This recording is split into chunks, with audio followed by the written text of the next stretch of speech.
So sabi ko kay Jepoy, mamayang gabi, ilagay niya itong si Bjorn doon sa 6th Street, doon sa kabila kasi papakawalan ko itong si Lagerta. Ba't ko kailangan gawin yon? Tignan nyo. Pag pinakawalan ko kasi si Lagerta kasama ni Logan, syempre si Bjorn may inggit, diba? Pag si Bjorn kasi tsaka si Lagerta pinakawalan ko pareho, ang mangyayari, paaway to ni Logan, lalaki. Pero ayan, pagka hindi ko siya pinakawalan, mag-iingay ito. Buong gabi yan. Kaya ang gagawin ko, si Lagerta muna ititrain ko, mag-isa. Na nakawala. Ay, may mga nakasampay pala doon. Lagerta, inside! Inside! Nuturuan ko na ito pumasok. Inside! Come on, Lagerta! Come here! Inside! Shh! Hey! Come here, inside, Lagerta.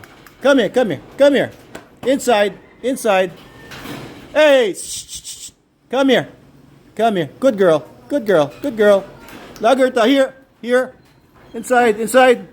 Lagerta, wag muna. Pasok ka muna sa loob. Kasi pag may distraction, mas lalong hindi ko matuturuan to. Lagerta, hey! Yan. Come here. Good girl. Come here. Good girl. Yan. Very good. Come here. No. Hey. Lagerta. Hey. Come here. Lagerta. Come on. Inside. No. Hey. Kakalabas nga lang naman daw niya eh. Hey. Inside. Hey. No. Nako, saan yun? Nako, sa mga sampay. Come on. Inside. Tuwan-tuwa siya. Inside, come on. Hoy. Inside, come on. Inside. Here. Come here. Nako, ayaw niya talaga. Shh. Lagerta. Come here. Inside. Come here. Good girl. Here. Tuturuan ko siyang wag mga gat din ng mga halaman. Pero pag dalawa kasi sila ni Bjorn, mahirap sila i-train. Sabay. Hey! No! Come here. Good. Come here. Inside now.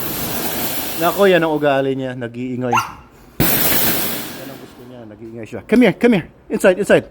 Hey! Shh! Lagerta! Inside. Inside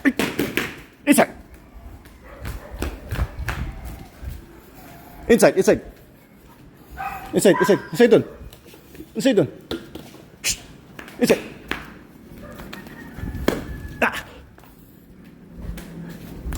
Hilihin ko muna. Okay. Grab by the scruff of the neck. Ganyan muna. Ayaw mo pumasok mag-isa. Ngayon. Sige. So, ganito yung pag-grab ko sa mga aso. Hindi naman sila nasasaktan niyan masyado. Up, inside. Good girl. Good inside. Woo! Ayun, kasi iba, hinihila nila sa paa. Pwedeng mapilayan ng aso kapag hinila mo sa paa, sa buntot, sa hind legs. Huwag niyo pong gagawin yon. Pwedeng sa buto or sa mga joints. Pero pag grinab niyo sa leeg, with firm grip lang, ay makokontrol niyo yung aso. So, yeah, medyo overly excited pa. And tama nga naman siya kasi kakalabas lang. Pagka tuturuan niyo yung aso, pumasok sa loob, huwag agad-agad. Right after nilabas mo kasi siya, dahil syempre, lalabas muna yung energy niya, tuwan-tuwa siya. Huwag niyo muna tuturuan pumasok sa loob. Tuturuan niyo siya pumasok sa loob kapag sawa na siya sa labas. Kapag medyo ayos-ayos na siya. Solved na siya, kumbaga. Yan. Oo, hindi, pinapasok kita kanina. Kasi pagka nandyan ka, mas lalong hindi ko siya matuturuan, hindi ko siya makakausap. Oo. Ba't kanyang mukha mo? Hoy, mag-aral ka nga doon. May school ka pa ba? Ayan, so mamayang gabi, dito muna si Lagerta. kasama ni Logan.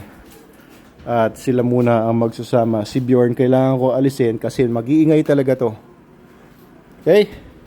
Good girl. Good boy, Bjorn. Ito, sobrang matalino tong aso na to. Pero kailangan ko rin siya i-train individually. Aray ko.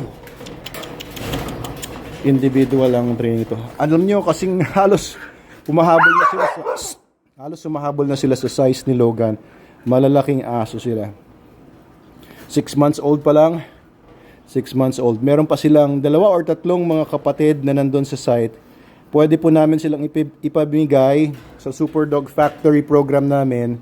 Inquire lang kayo, message po kayo sa amin kung gusto nyo ng free puppies, mga kapatid nila, 2, 3. Pero may conditions lang yon na kailangan ipatrain nyo sa amin kahit basic obedience and Super Dog Nutrition ang ipapakain nyo sa kanila throughout their lives para healthy po yung mga aso natin. SDN lang kasi pinapakain namin sa mga dogs namin.